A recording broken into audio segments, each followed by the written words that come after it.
Olá, eu sou o Felipe Speck e começa agora mais uma Hora do Oráculo. Hoje contamos a história de Céfalo e Procris, história que de certa forma é ligada ao episódio anterior sobre o Hércules porque envolve o anfitrião. Também hoje vamos responder a uma apoiadora nossa que quer fazer uma tatuagem de um dos centauros mais famosos da mitologia e ela pede que o Moreno descreva como é Quirum. E um aviso aos apoiadores, já está no ar a 4ª aula do ciclo de Troia do curso Mitologia na Arte. Agora nós mostramos como Paris foi recebido pelo rei Menelau em Esparta, onde tinha ido com a secreta intenção de colher o prêmio que Afrodite tinha prometido, a rainha Helena. Nós vamos mostrar quadros com várias versões sobre a disposição da Helena em deixar Esparta. Ela acompanhou Paris por vontade própria ou foi por ele forçada a entrar no navio? Os artistas interpretaram das mais variadas formas. Você vai ver. Apoie o podcast em noitesgregas.com.br e assista a todas as aulas do nosso curso. A história de hoje é um anexo à história de Anfitrião. Só que há um pequeno aviso inicial. Normalmente, a mitologia, quando trata de assuntos um pouco adultos, vocês me entendem? Eu aqui levo a narrativa de uma maneira delicada, de modo que se alguém menor de idade ouvir, não vai ao menos se chocar com grosserias ou obscenidades. Mas a historiazinha de hoje, eu acho, como pai que eu sou, de muitos filhos, tem algumas situações que, se uma criança ouvir, vai exigir muita explicação dos pais. Então, se alguém não quiser se incomodar ou quiser primeiro ouvir individualmente, no silêncio do seu headphone, afaste as crianças da sala. Depois verifique, autorize ou não autorize. Com esse introito, vamos à história de Céfalo, ele, e Procris, ela. É um pequeno apêndice à história de Anfitrião. Quando o Anfitrião vai sair na sua expedição, a famosa expedição de vingança, para conseguir finalmente a sorte de ser recebido por Alquimena, quando ele sai nessa expedição para vingar o seu sogro, ele precisa de apoio de um exército maior. Em Tebas reina Creonte, e ele vai falar com Creonte, e o Creonte diz, olha, eu te apoio, mas antes eu preciso que tu me faças um trabalho ao qual eu ficarei muito grato. Nossa região está sendo assolada por uma raposa gigantesca. Parêntese, aqui imagine uma raposa 10.0, que é chamada, ficou famosa, a raposa Teumésia. E ela está incontrolável, eu não sei o que fazer. Notem vocês que, na verdade, estamos pronunciando um trabalho de Hércules, quase. O anfitrião vai ser confrontado já com uma proeza que ele vai ter que fazer. Essa raposa não pode ser caçada, ela tem uma maldição contra nós, ela não pode ser morta. Nós já a cercamos, já atacamos, ela é monstruosa, ela é grande, mas não é maior que um javali grande, e nós tentamos e não tem como matá-la. Ela é imatável, usando uma palavra criada, parece pela Emília do Monteiro Lobato. Bom, o anfitrião, então, lembra que existe um cachorro, também um cachorro lendário, Lélaps, que nunca perdeu sua presa. Então, enquanto a raposa tem o rótulo, aqui nunca será caçada, o cachorro Lélaps tem o rótulo, o cachorro que nunca perde a sua caça. E ele vai pedir, então, o cachorro emprestado ao seu dono, que é Céfalo. E aqui entra a história de como ele conseguiu esse cachorro e por que aquela advertência inicial de tirem as crianças da sala. Céfalo casa com a Procris, que é uma mulher bela, astuta e ambiciosa, a filha de um rei de Atenas, e que não é muito, como nós vamos ver, muito confiável. E Céfalo, como todos os reis e nobres desse passado mitológico, ele trabalha na terra, ele pega no arado, ele pega na enxada, ele cuida dos bois, então ele trabalha ao ar livre, e quem o vê todos os dias e o acha magnífico é Eos. Já vimos aparecer nos nossos episódios, que é a Aurora. A Eos, a irmã do Hélios, que é o Sol, e a irmã também da Selene, que é a Lua. Eos, segundo Homero, a deusa de dedos cor-de-rosas. Quando ela aparece, o céu fica cor-de-rosa. E ela, então, é uma espécie de deusa muito proativa em termos masculinos. Ela lá de cima, sempre que ela aparece, todos os dias, ela vai olhando os espécimes masculinos e vai, muitas vezes, seduzi-los. Ela foi condenada a isso por Afrodite. Afrodite a condenou a ter amores infelizes. Então Eos vai até o Céfalo e propõe ter um caso com ele. E ele diz, não, olha, eu sou casado, não mostra aliança, porque não existia aliança naquela época, mas eu respeito a minha esposa, estou ligado a ela por um laço de fidelidade, eu não vou enganar minha esposa. E a Eos fica meio despeitada e diz, mas será que essa fidelidade é recíproca? Será que ela é mútua? E ele, sim, eu acredito que sim. Então, vamos fazer um teste. Eu vou te transformar num estranho, completamente diferente, mas também atraente, e tu vais te dirigir à tua mulher com uma proposta amorosa. Vamos ver como é que ela reage. E o Céfalo, imprudente, né? Essas coisas não se fazem, aceita e é transformado então numa pessoa irreconhecível, e ele vai falar com a Prócris. E vai falar com a Prócris assim, eu te ofereço tanto em ouro para deitar comigo. A Prócris reage violentamente, indignada. Aí ele diz, mas então multiplica por 2. Não, de modo nenhum, nem pelo dobro disso. Nem pelo dobro disso, a negociação já começou.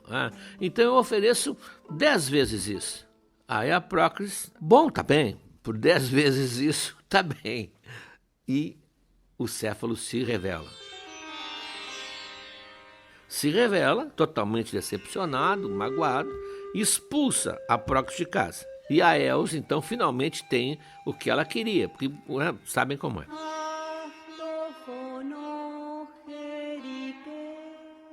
Prócris, então, que foi banida, vai até Creta. Creta é sempre uma parte, na mitologia, uma parte, assim, especial. Ela é diferente. Há muita coisa diferente acontecia em Creta, inclusive depois nós vamos ver o Minotauro, e ela vai exatamente no reinado do rei Minos, que não é o pai do Minotauro, né, mas a mulher dele é a mãe do Minotauro, como a gente vai ver na história, que é uma beleza, do Teseu. Minos era casado com Pasífae, que vai ter relações com um touro e vai gerar o Minotauro. Mas a Pasífae era uma feiticeira, ela era irmã ou prima da Circe, aquela feiticeira que Ulisses encontra na Odisseia. E ela é furiosa porque o marido não é fiel. O marido não é fiel, então ela impõe uma espécie de feitiço, muito particular, aliás. Ele não vai mais ter relações com ninguém, porque ela faz com que ele, sempre que se relacionar com qualquer outra pessoa, ejacule cobras, escorpiões e lagartos. Então, realmente, ninguém, seja homem, seja mulher, quer chegar perto do Minos. O Minos está com uma doença sexualmente transmissível terrível, terrível. A Prócris, então, diz que pode curá-lo disso. Ela é muito astuta. Então, segundo uma versão, ela introduz em si mesmo, pelo lugar que se imagina, uma bexiga de carneiro que, portanto, cria uma espécie assim de proteção, quase uma camisinha feminina. Parece que, dependendo do número de ejaculações, ele vai limpando o reservatório, digamos assim, e fica, então, um sexo seguro. Então, ele fica encantado com a Prócris, fica encantado com ela, né, porque ele pôde voltar às suas atividades e os dois se tornam amantes.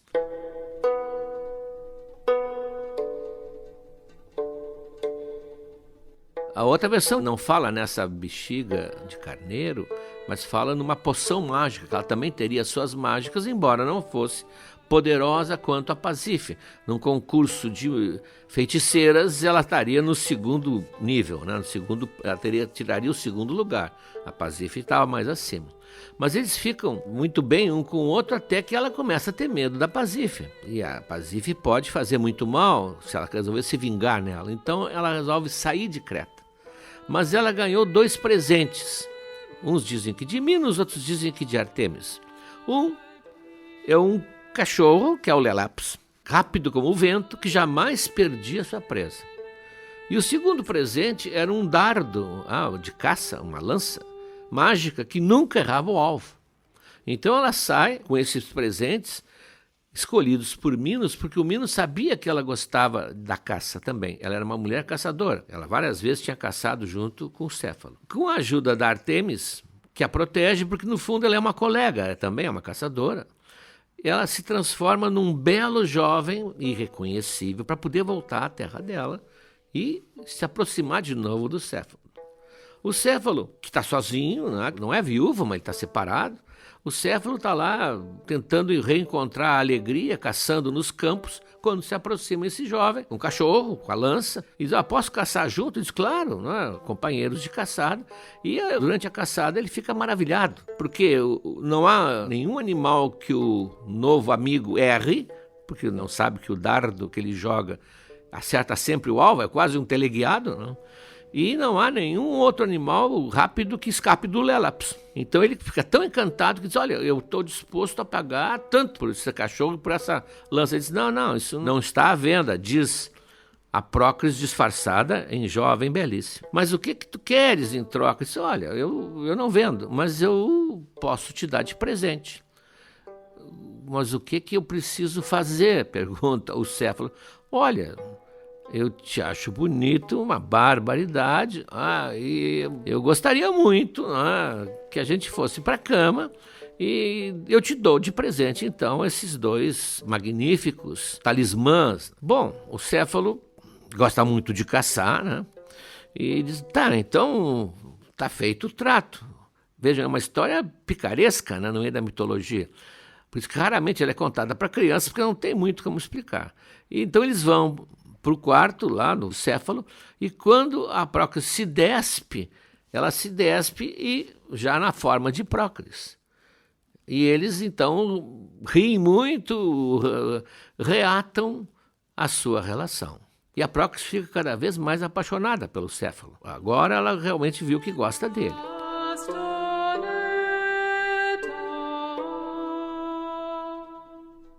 Mas todo dia, então, o Céfalo sai feliz com o seu cachorro e com sua lança. É nesse momento que o anfitrião vai falar com ele. Ele diz, olha, Céfalo, me empresta o teu cachorro, porque eu tenho que conseguir o apoio de Creonte, de Tebas, eu tenho que liquidar com a famosa raposa Teumésia. Eu te trago de volta. Então o Céfalo, que é amigo do anfitrião, empresta o Lélaps.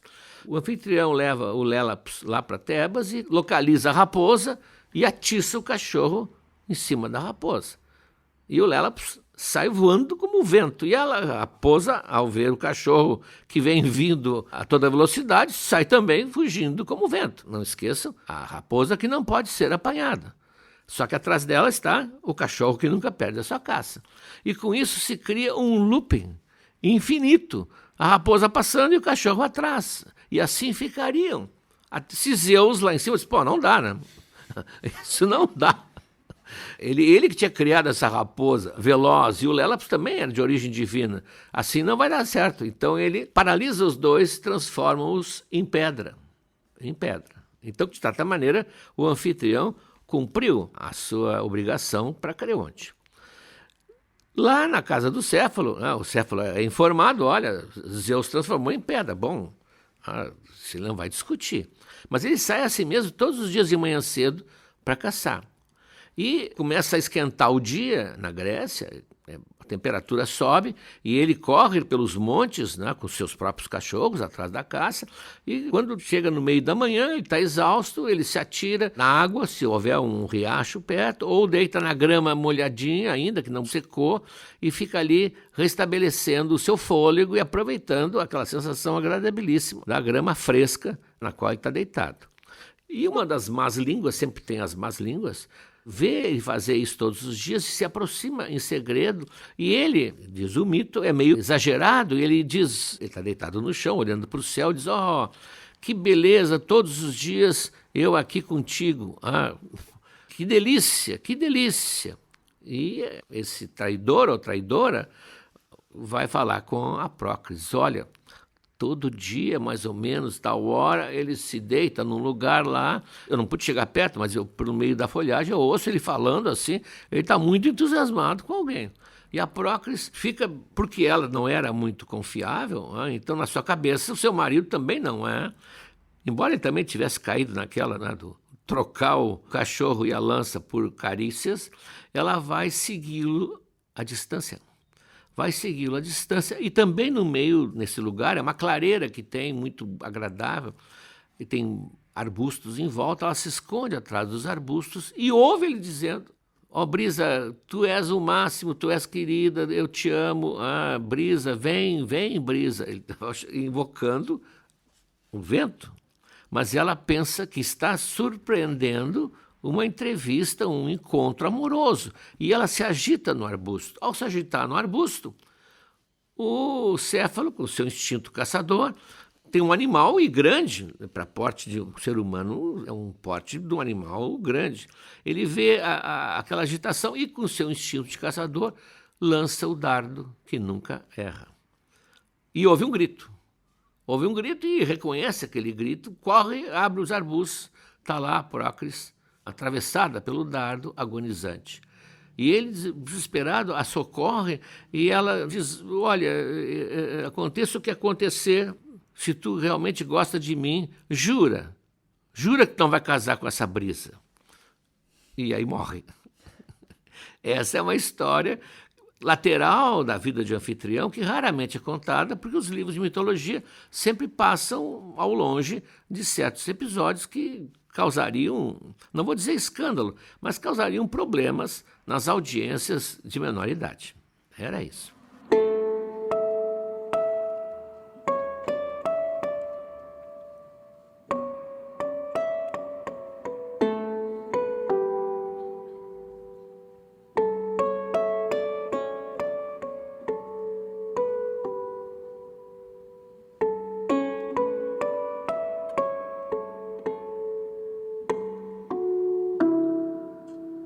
Hoje respondemos a pergunta de uma apoiadora, a Vanessa, que nos enviou por e-mail a seguinte dúvida. Olá, professor, bom dia, tudo bem? Sou muito fã do seu trabalho no podcast. Também sou uma recente apoiadora da modalidade Deus. Ó, fica o convite para se juntar à Vanessa aqui. Eu gostaria de saber se o senhor poderia me descrever a aparência de Quiron. Eu vou fazer uma tatuagem com a representação dele e gostaria que fosse baseada na versão que melhor representaria ele na mitologia, uma vez que não quero que ele seja só mais um centauro. Será que o senhor poderia nos ajudar? Cara Vanessa, não estás com sorte. Tatuagem é um tipo de representação que tem o mesmo problema que tinham as gravuras feitas na cerâmica grega. Se tu ouves os nossos episódios, sabes que grande parte da iconografia que nós temos da Grécia está na cerâmica, porque ela é muito durável e porque os gregos realmente pintavam na cerâmica cenas mitológicas. Ora, como é que um pintor, e aqui um parênteses para lembrar que geralmente uma peça de cerâmica fina, rica, era feita por duas pessoas, uma que executava a estrutura, o oleiro, e outro que pintava. Portanto, o pintor era realmente mais artista que o outro. Como é que ele ia representar um deus? Para começar, ninguém conhecia os deuses, eram seres imaginários. Como é que as pessoas que olhassem o seu vaso saberiam, por exemplo, que ali estava Zeus, ou ali estava Hermes, ou ali estava Poseidon? Eles tiveram que encontrar soluções para isso. E encontraram duas. A primeira era simplesmente colocar uma legenda. Procure no Google Images dezenas de representações de deuses, de heróis, com o nome escrito. O lado ou embaixo, não importa. Estavam identificados.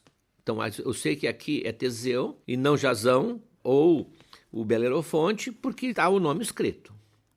A segunda coisa, o segundo recurso que eles usavam era colocar em cena algum objeto, algum animal característico. Então havia certos emblemas característicos. O de Zeus era o feixe de raios na mão ou a águia.